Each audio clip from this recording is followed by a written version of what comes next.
Tennessee lawmakers are calling on the state to stand up to a directive issued by the Obama administration about bathrooms. In response to bathroom legislation around the country in states like North Carolina, the White House has given a direct order to public schools, and it's basically this: to let transgender students use bathrooms and locker rooms that match their current gender identity. News Channel 11's Allie Hines found out why lawmakers are pushing the state's top attorney to file legal action.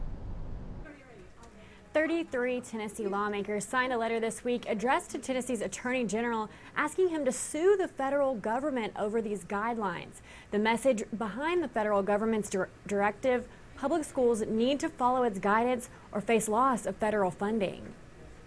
And I would have never believed we'd be doing this, but here we are. Lieutenant Governor Ron Ramsey says it's a debate he never dreamed of having. I can't believe that the federal government is telling school systems that a 16-year-old boy can use a 16-year-old girl's locker room just because he says he feels that way. Dozens of legislators say the federal government has no legal authority to tell public schools to let transgender students use the bathroom of the gender they identify with. I am encouraging our Attorney General to join in with some other Attorney Generals on this, on a lawsuit on the federal government. Every transgender child is a part of someone's family, and so they deserve to be treated with respect.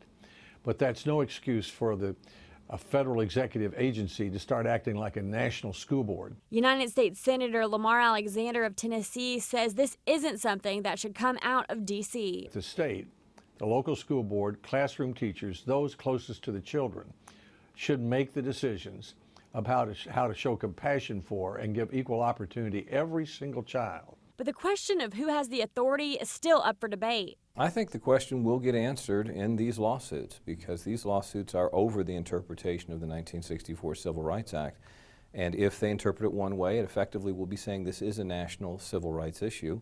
If it's interpreted the other way, then that will simply throw it back to the states. Ramsey says regardless of what happens with the lawsuit, this is not a law.